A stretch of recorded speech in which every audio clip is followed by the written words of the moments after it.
Hey Aquarius, this is TC, your guiding chariot. Welcome to your mid-month reading for April. For those of you returning, thank you for being flexible. I have a crazy work schedule coming up at the end of the month, so I had to move up my recording schedule.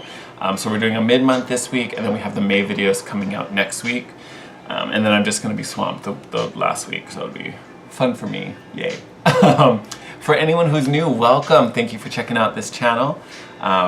Some ground rules out of the way. This is going to be a general reading for all Aquarius, Sun, Moon, and Rising. With that being said, my only ask of you is that you take these messages as they resonate. Do not try to force them. If you have to fudge too many details or forgive too many details for it to make sense to your circumstances, that message was just not meant for you. You may resonate with all the decks, you may resonate with one of them. Just take what resonates and leave behind what doesn't. With that being said, I do recommend you watch the videos for all three of your signs. If you don't know those signs, you can get all that info for free. You can check out astrologycafe.com, have a free natal chart done, find out your natal planets, and then come back and watch those videos. You may even want to watch, we are in a Jupiter retrograde, so Jupiter is trying to help us to grow and teaching us some lessons, so it may even be worth it to check out your Jupiter video also. Just throwing that out there. I personally always watch my Sun and my Rising. I think those are the most important. Take that information and use it how you will, all right? Biggest thing is you're just not forcing any messages. I'm gonna tilt the camera down so we can pull some cards together. Perfect. Oh, she's kind of crooked. What am I saying perfect? It's an interesting angle we got there. That's a little better. Tilt that around. Perfect. Hey, there we are. All right, so I have a couple decks out, Aqua. So I have some oracles we're going to use to get some kind of, overarching themes, and then we will get your main message from the tarot spread at the end. I am so sorry. I don't know what is going with the traffic. I swear, every motorcycle or moped in Hawaii has gone by this window since I started recording. So I'm sorry if I get over-engined, I guess. Alright, Spirit, what is the main theme for Aquarius as they move through these final 2 months of April into Taurus season and then ultimately into May?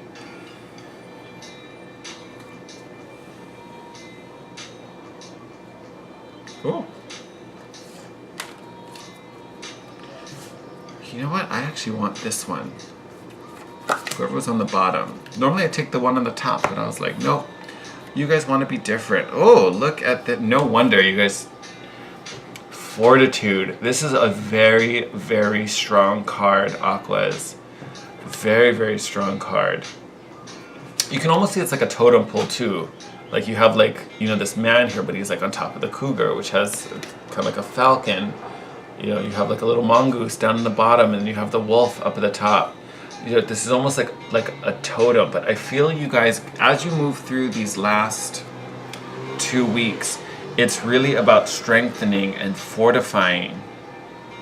Even to say the word fortitude, like the idea of a fort comes to mind.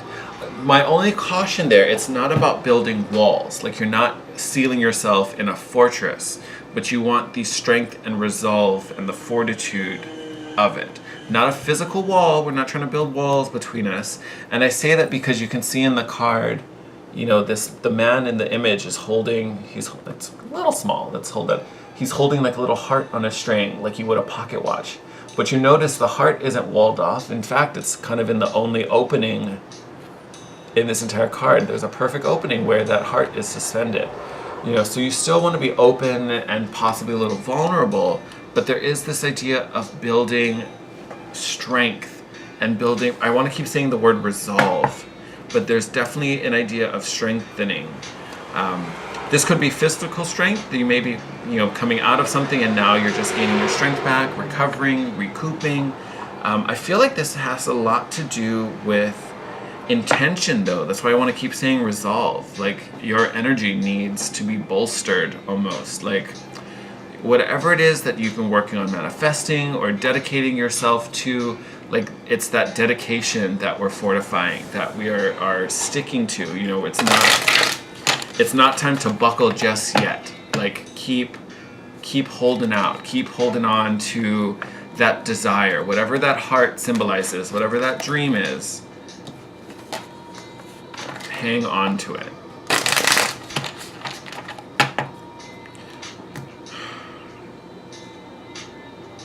You know what? Honestly, we're going to take that too. This raccoon wants to keep coming out. Fine then. Like, all right, so I'm giving you guys the raccoon, the inventor.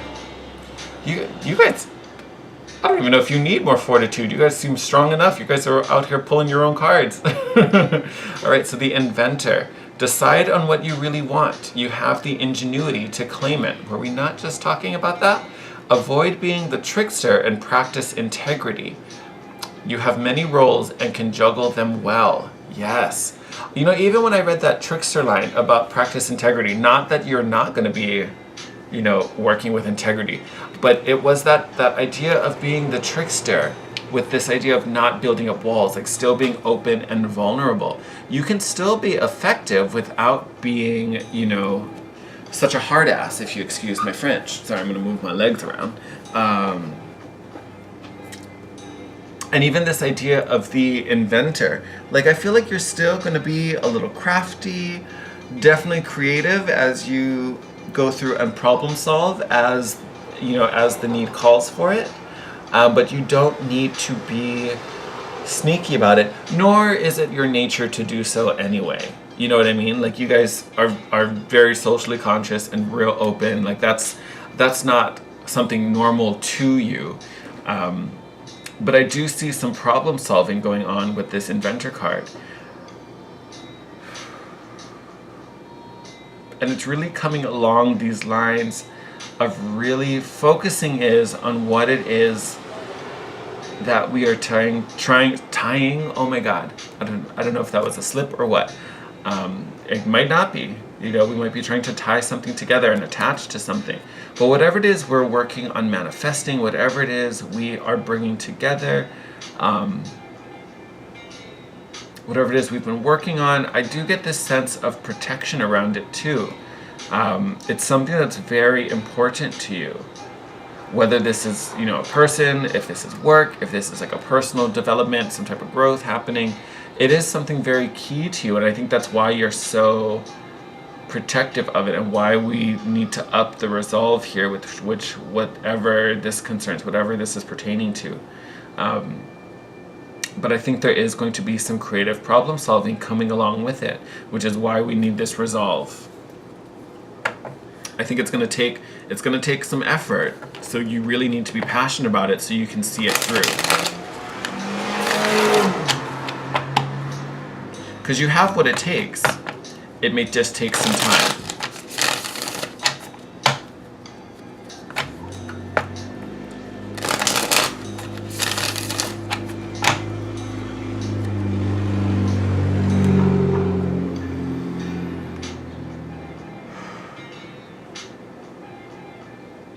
All right, Spirit, what is the most important message for Aquarius as they move through this time of fortitude, as they are creating new solutions to old problems?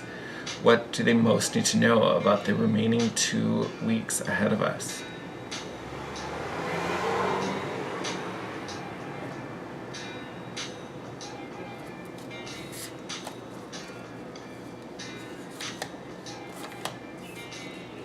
Felt like 2 cards.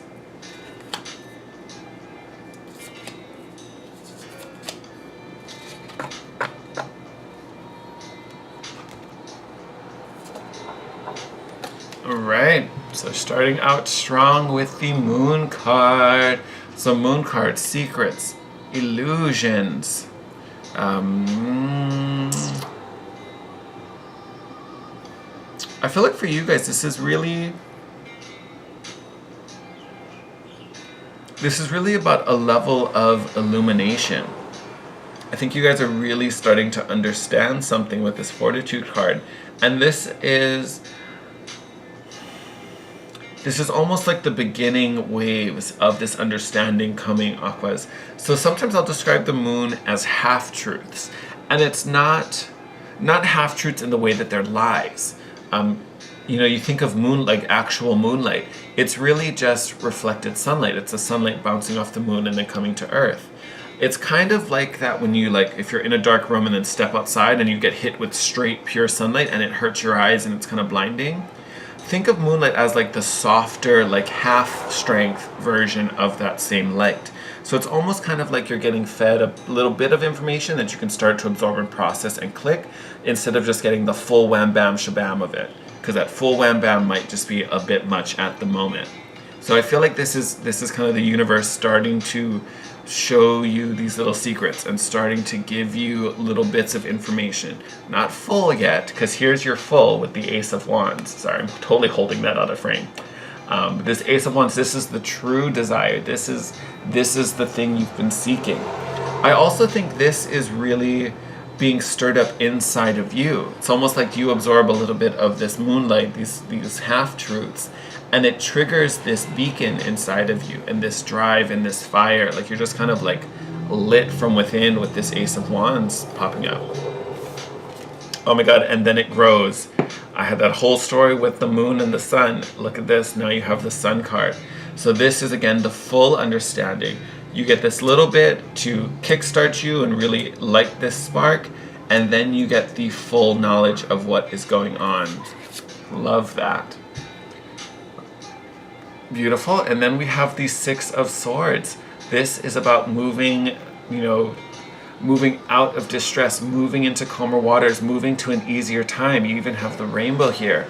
This is like a promise for peace, and a promise that, thank you, promise that this situation isn't going to come back again, isn't going to affect us that way. Four of Cups, looking at regrets, looking over the past. I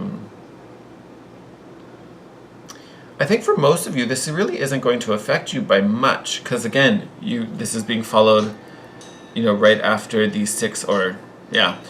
this is following the Six of Swords. Here we're moving away from these regrets. We're moving out of these past. I feel like for some of you too, this may be past cycles. This could be like past situations that you felt like, oh, why am I repeating this over again? Haven't I done this? Haven't I moved past this? I feel like a lot of you, this is really moving on from a lot of these energies. Yep. Here we are with so it's a little hard to see because they're so tiny, but this is the Five of Pentacles. So feeling alone, feeling unsupported, feeling outcast. I almost wonder if this is what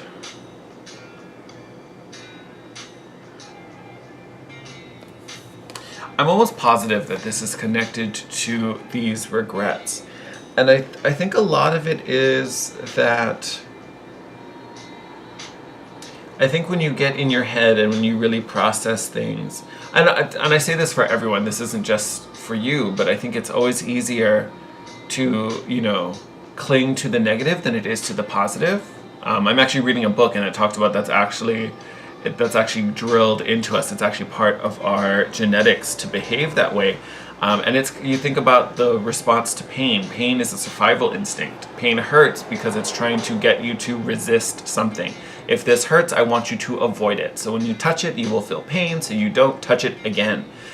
So this idea of having emotional pain really is a trigger to keep you away from a certain situation, which is ironic because you never truly work through something unless you allow yourself to feel it. You have to feel it to heal it. It's a really common phrase, but it's common because it's so true.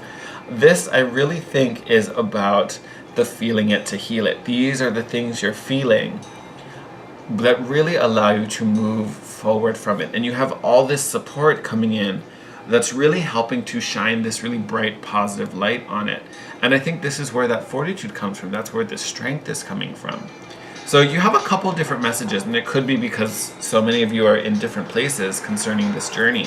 But I think this is really the same path, just different spots along it, depending what resonates for you. But really, at the end of the day, we are really moving forward from some, and I don't know if this is, I feel for most of you, this is a pattern. This is a repeating pattern. Some of you, this could be a recent situation that we're recovering from, which is why it's coming up in here. But I think for a lot of you, it really is, kind of a past hurt that maybe has shaped beliefs or has shaped actions that you may have taken. And now we're just moving forward from them, learning from them, and carrying on. all right? But I sense a lot of moving forward for you, which is beautiful. All right, my lovely Aquas, I'm gonna wrap up your reading here. Actually, before we go, I wanna see what's on the bottom of the deck. Yeah, look at that. 8 of Cups, surrendering, moving forward, separating from that which does not serve us. Beautiful, beautiful, beautiful, beautiful. All right, I'm all into that. So, like I was saying, I'm gonna wrap it up here. You guys are moving on. I'm so about it. Sending you all my love, wishing you the best, my lovely, lovely Aquas. As always, thank you again. Thank you for all the likes, the comments, the subscriptions. Just a reminder, we do have the May videos coming out in about a week, so make sure you're subscribed to be notified when those pop up. But thank you for all of those wonderful things. Thank you for spending your time and watching this video. I appreciate it so much, and I definitely love and appreciate connecting with you guys. So any way you feel comfortable, hit me up in the comments. You can DM me on Instagram at The Guiding Chariot. You can also book a private session with me. All my info will be in the description box. Love you guys lots. Take care, and I will see you in your next video. Bye.